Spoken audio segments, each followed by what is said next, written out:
مونږ چې د دې کله حالاتو کتل نو په دې ډېر زیات تشدد شوی دی، لکه دومره ظلم ورسره شوی دی لکه یو های لیول یو های پروفایل مجرم سره هم داسې ظلم نه کیږي، لکه د ریاست د دشمن سره هم دومره ظلم نه کیږي لکه د دې کسانو سره شوی دی. په هغو باندې ډېر بې انتها تشدد شوی دی. په هغې کې د ایکسرې ریمانډ شته دی، د بیړو ریمانډ پکې شته دی، موجوده دی، د چاکوانو پکې شته دی، هر یو قسم تشدد پې باندې موجود دی. ما سره باقاعده پکچرې دي دا ټولو، لکه په اتکړو کې بند کول، بیا په سر ګولۍ ویشتل، لکه دومره غټ جرم خو دې په راتو رات خو څوک دومره هغه نه کوي، ښه به دلته تلل، ښه به یې دلته مزدوري کوله، همدلته رهایش پذیر وو.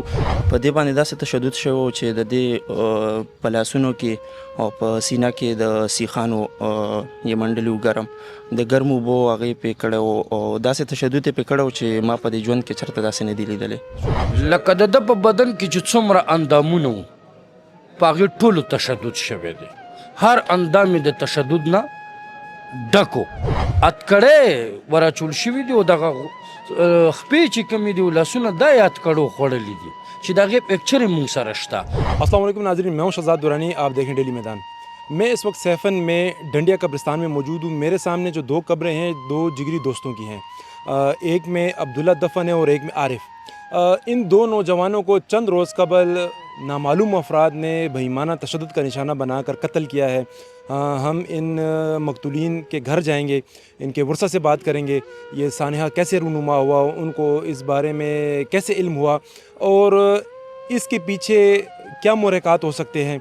आया इनकी किसी के साथ दुश्मनी थी, कोई तनाज़ा था, जो चंद रोज़ कबल तक मुल्ज़िमान नामालूम थे, क्या वो मालूम हुए। ये तमाम तफसीलात हम आपको इस रिपोर्ट में बताएंगे, हमारे साथ रहिए।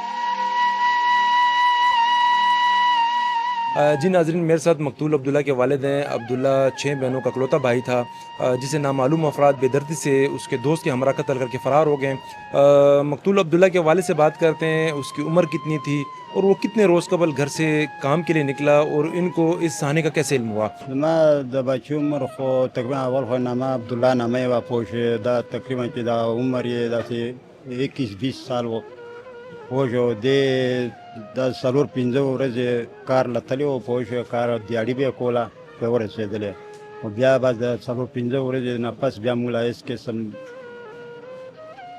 معلومات بیا نه شوی پوه بیا موږ لا تاڼې نه اطلاع میلاو شوله پوه تاسو لاش دی پوه نو تاسو سر جی نور خبر نه شو. जी अब्दुल्ला के वालिद ये कहना है वो मज़ीद बातें नहीं कर सकते, जवान बेटे का गम है।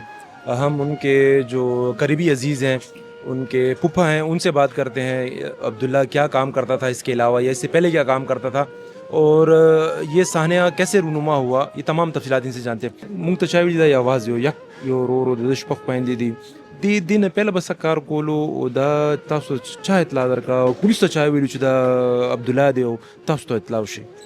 جی دی به د دیاړیو د مزدورۍ کار کولو، دا خپلې مزدوریو دیاړۍ ته تللی او دې ته چې کله اطلاع میلاو شوه نو د پولیس د اطرافو د پولیس سټیشن نه ورته میلاو شوه.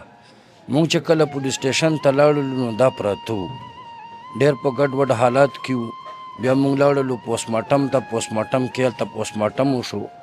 مونږ چې د دې کله حالاتو کتل نو په دې ډېر زیات تشدد شوی دی، لکه دومره ظلم ورسره شوی دی لکه یو های لیول یو های پروفایل مجرم سره هم داسې ظلم نه کیږي، لکه د ریاست د دشمن سره هم دومره ظلم نه کیږي لکه د دې کسانو سره شوی دی.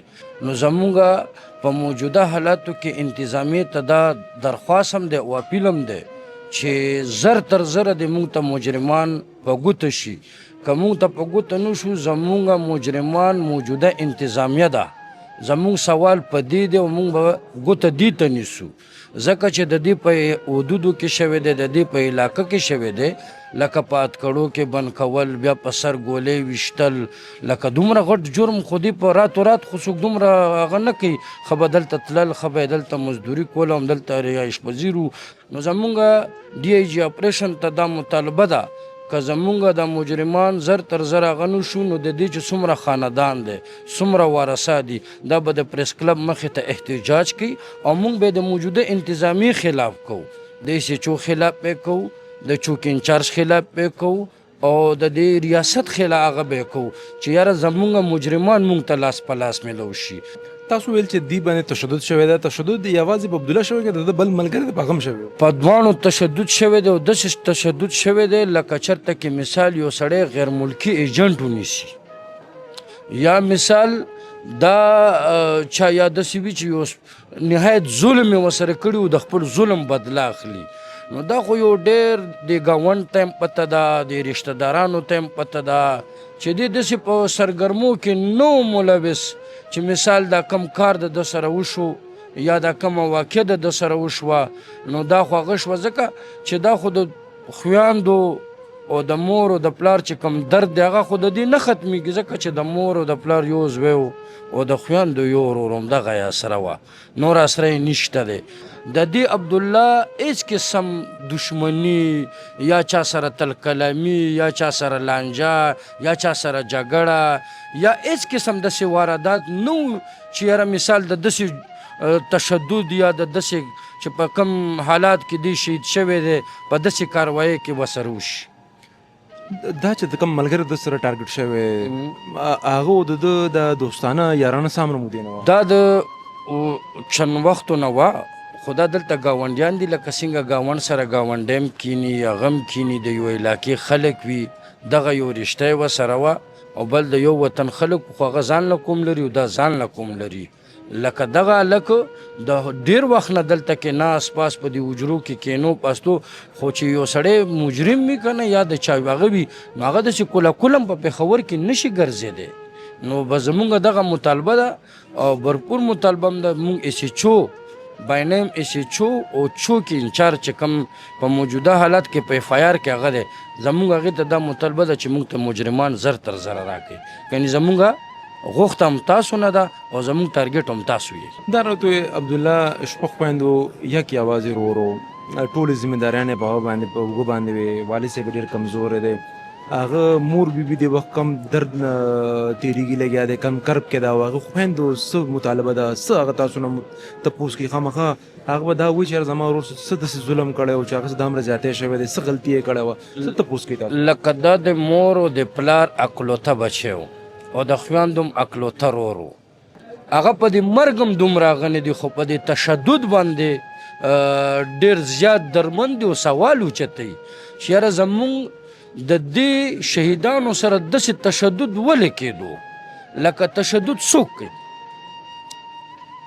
د تشدد دا خو د هومن رایټ هم یو خلاف ورزي ده که نه نو مونږ هومن رایټ ته هم دلته وایو چې یاره دلته ته مداخلت وکړه ځکه مداخلت وکړه چې دلته تشدد شوی دی د انتظامیې نه معلومات وکړه او داسې کلو هغه دی وشي انټاروګیشن دی وشي انکوایري دی وشي چې موږ د پته ولګي چې یاره دا د کم لیول مجرم دی دا څومره تکړه سړی دی دا چې ریاست وایي چې یاره هغه خو ایف آی آر کړی دی هغه خو ځان خلاص کړی دی خو چې ریاست نه دی کړی بیا چا کړی دی بیا زه ریاست ته وایم چې داسې مجرمان تا نه تر اوسه پورې ولې آزاد ګرځي نو دا زموږ سوال دی پتی تشدد باندې. تاسو د تشدد لږ بیان کې هغه باندې څه قسمه تشدد شوی دی ولې تشدد خو ډېر قسمه وي تاسو دا راته ووایئ زموږ کتونکي چې کوم دي هغوی ته هم پته لګي چې هغې سره څه ظلم شوی دی څومره تشدد لکه د ده په بدن کې چې څومره اندامونه وو په هغې ټولو تشدد شوی دی هر اندام یې د تشدد نه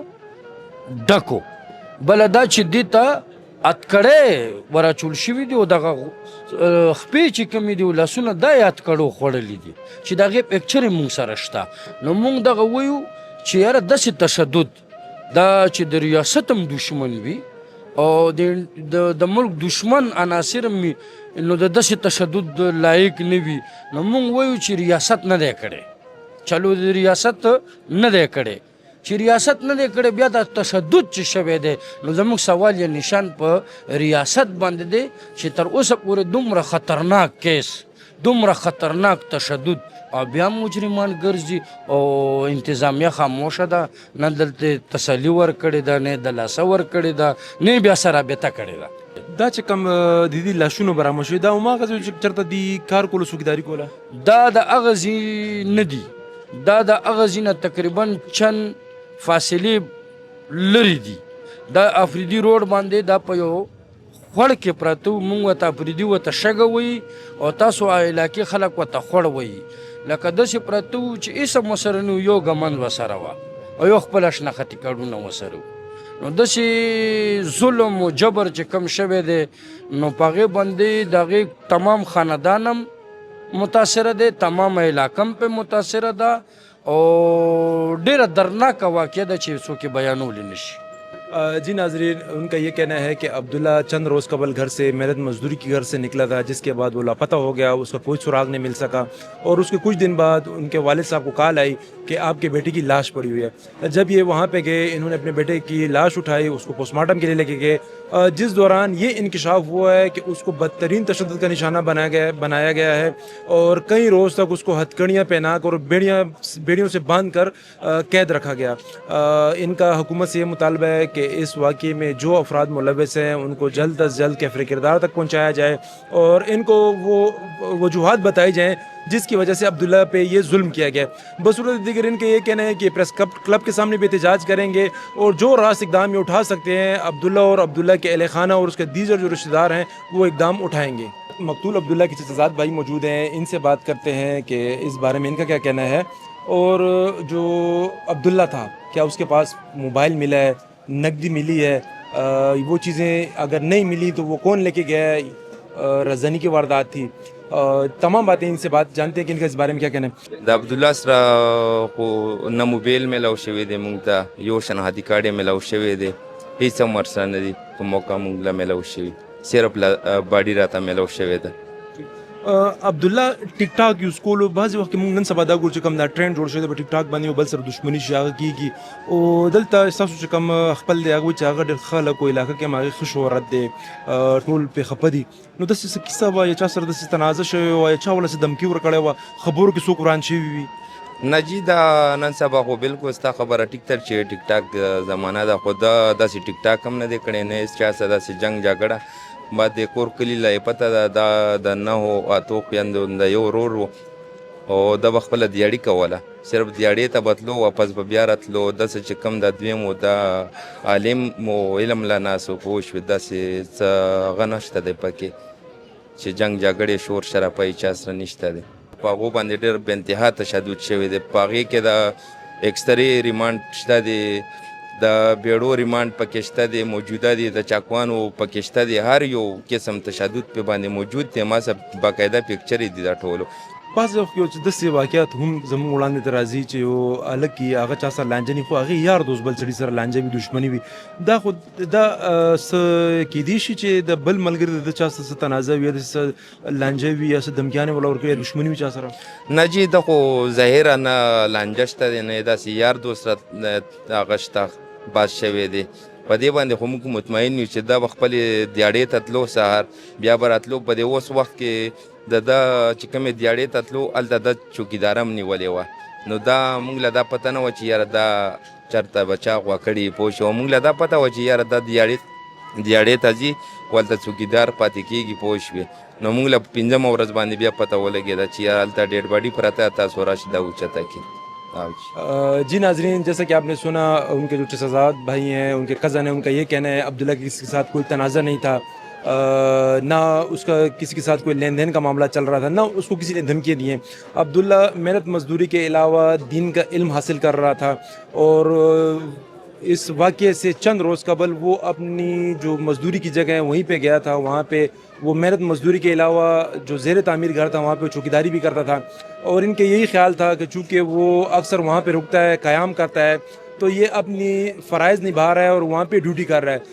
जबकि उसके चंद रोज़ बाद इनको ये इत्ला मिली अफसोसनाक कि उसको और उसके जो दूसरा साथी है उनको नामालूम अफराद ने कत्ल कर. इनका एक ये भी कहना है कि एक तशद्दुद इस कदर हुआ है कि उनको उस पर तेज़धार आले से वार किए गए हैं, उनको बदतरीन तशद्दुद का निशाना बनाया गया है. उनके जिस्म में कोई ऐसा अज़ा नहीं था जो तशद्दुद से बचा हो. उनके जो इस वक्त बॉडी की जो हालत थी वो हम आपको दिखा नहीं सकते हैं यूट्यूब पॉलिसी की वजह से. हम आपको सिर्फ इतना कहेंगे कि इनका जो दर्द है वो इसलिए भी हकीकत का रूप रखता है कि जो वीडियोज़ हैं, जो उसके दोस्त की वीडियो है, जो तस्वीर हैं, वो देखने के काबिल नहीं है।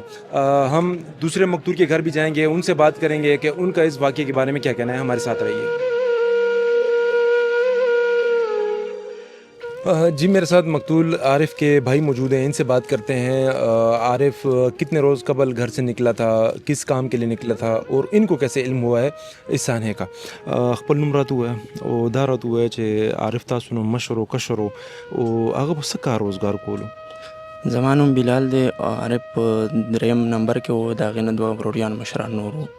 هغه مدرسه کې داخل کړی و، د هغې فارغ چې شو نو هغې لږ شان ذهني توازن خراب و، ډېر نه و لږ خراب و. نو هغې باندې مې علاجونه مو کړو هسپتال کې، دا کم دلته چې هسپتالونه دي نږدې دی کوم علاجونه پې وکړو. هغې نه بعد د دوه ملګري وو، دا چې ورته راغو دې سره لاړو چېرته درېیمه ورځ څلورمه ورځ یې وه. نو مونږ ته بیا څلورمه ورځ باندې اطلاع میلاو شوه چې ستاسو رور دی ورسره ملګری دی چا ویشتي دي بډابیرې تاڼه کې دي. زه خو کالج کې وم په هغه ټیم کې، نو کالج نه راغمه نو بډابیرې تاڼې ته لاړو. بډابیرې تاڼې والا بیا پوسټمارټم ته ولېږلو. چې پوسټمارټم ته یې ولېږلو د هغې نه بعد بیا کور ته راغو، بس او تشدد خو یې پې ښه زیات کړی و. تاسو چې د علم حاصلولو د کم درجه پورې تللی او یو سړی تاسو چې لږ ذهني طور باندې کمزور، نو چې سړی دا ذهني طور باندې کمزور نو د علم څنګه کړی دی، که نه علم نه پس د مغزو کې لږ فرق راغلی؟ د علم چې کله پوره کړو د هغې نه بعد ذهني کمزوري وه، علم نه مخکې یې نه وه. او دا داسې و چې ملګرو سره به کله ووتو نو 2 شپې به یې بغر وکړې، 3 به یې بغر وکړې، ملګرو سره به ګرځېدو را ګرځېدو، کاریانو صاحبانو سره به چکرې مکرې لګولې. او د ده واده شوی او نه شوی؟ نه، واده یې نه و شوی. د دې نه 2 مشران دي، 3 مشران دي، د هغې وادونه شوي وو او د ده واده نه و شوی. دې بس کار روزګار هم کولو؟ نه، هېڅ کار یې نه کولو، بس چېرته به یې جومات ونیو او امامتیا به یې کوله او نور څه کار یې نه و کړی. ستاسو مشر ورور، تاسو خامخا ورور سره سړی ګپ شپ لګوي، نو تاسو ته به څه وایي چې ژوند کې څه هغه ارمان و یا څه کول به یې غوښتل؟ علم تاسو چې هغه کړی و، نه علم نه پس د هغې مخکې څه منصوبه بندي څه پلانینګ و؟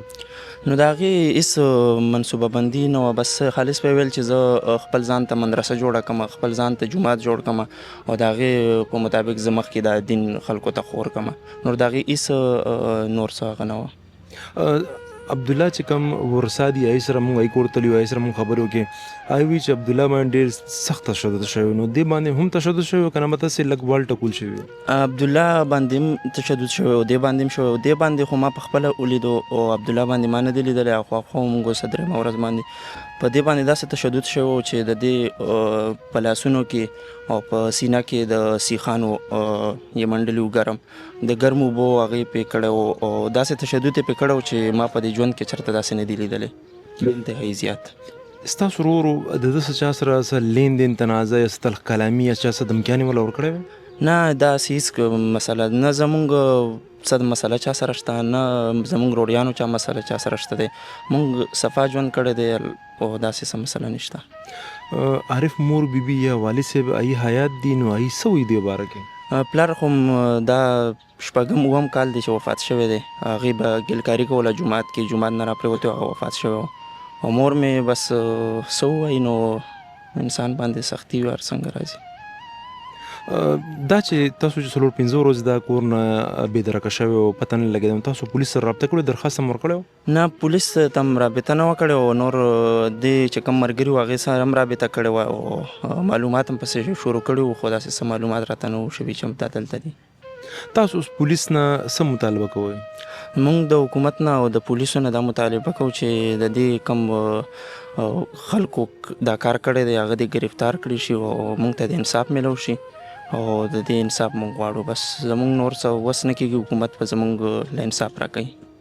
نن 3 ورځ دی او څه پولیس والا تاسو راغلي یا بل څوک راغلي، تاسو نه تپوسې کړې وي، تاسو په چا باندې دعوه یا شک په چا باندې هم ظاهر کړی دی؟ نه، زمونږ نه په چا شک شته او نه په چا دعوه شته دی او نه هم چا سره داسې بد کړي دي او نه چا مونږ سره بد کړي دي. نو موږ داسې چا باندې شک نشته. او پولیس والا راغلی تاسو څه یقینداني درکړه چې ملزمانو ته نږدې دي یا ملزمانو پته لګي نو اوسه پورې خو پولیس نه دی راغلی او به تاسو راغلی او د دې نه مخکې پولیس څوک نه دی راغلی. نه نه. जी नाजरीन, मकतूल आरिफ के भाई का ये कहना है ये अपने कॉलेज में थे जब इनको इस अफसोसनाक वाक़या का इल्म हुआ. आरिफ के बारे में इनका ये कहना है कि उसने 7 दर्जे इल्म हासिल किया हुआ है और उसकी ख्वाहिश थी कि वो अपने लिए मदरसा खोले इलाके में और दीन की खिदमत करे, बच्चों को दीन की जानिब राग़िब करे, उनको दर्स करे दे, उनको तालीम दे दीन की. और उनका ये कहना है कि जब उसने 7 दर्जे इल्म हासिल किया तो उसके जहन में थोड़ा सा मसला आ गया और उसका बाकायदा इलाज जारी था. तमाम दस्तावेज़ात इनके पास मौजूद हैं, किस डॉक्टर से कब इलाज हो रहा है. मेरे ख्याल से जो हमने देखी है इनके पास 2018 से डॉक्यूमेंट्स है जब से उसका इलाज शुरू हुआ. इनका ये कहना था कि चूँकि आरिफ का थोड़ा सा ज़हनी तौर पे थोड़ा कमज़ोर हो गया था और वो अक्सर बग़ैर घर बताए चला जाता था दोस्तों के साथ, और इस वजह से भी इन्होंने इतना इसका नोटिस नहीं लिया कि शायद वो पहले भी इस किस्म के हो चुके हैं वाक़यात कि वो जाता था 2-3 दिन के बाद दोस्तों के साथ और फिर आ जाता था. और उसका ये इनका ये भी कहना था कि वो अक्सर कभी एक मस्जिद में कभी दूसरी मस्जिद में चला जाता, वहाँ पे इमामत कर लेता, दर्स देता बच्चों को, वो कर लेता. इनका भी यही कहना है जो मकतूल अब्दुल्ला के वर्सा का कहना है. आरिफ पे भी बदतरीन तशद्दुद किया गया है. मतलब हम ये कह सकते हैं कि कोई इंसान इस किस्म का किसी इंसान के साथ सलूक नहीं कर सकता है जिस किस्म का सलूक इन दोनों नौजवानों के साथ हुआ है. इनका भी यही मुतालबा है पुलिस हुकाम से, CCP पेशावर से कि इस वाक़े में मुलविस अनासिर को सामने लाया जाए और इनको ये वजूहात बताई जाएँ कि ये 2 जो जवान थे इनको क्यों कत्ल किया गया और इसके पीछे जो कातिल थे उनके मकासद क्या थे. बसूरत दीगर अब्दुल्ला के जो वर्सा हैं उनका ये कहना है कि वो प्रेस क्लब के सामने एहतजाज भी करेंगे और हर जो मुमकिन इक़दाम है वो इंसाफ के असूल के लिए उठाएंगे. कैमरामैन मास के साथ शहजाद दुरानी को इजाज़त दीजिए. अल्लाह हाफ़िज़.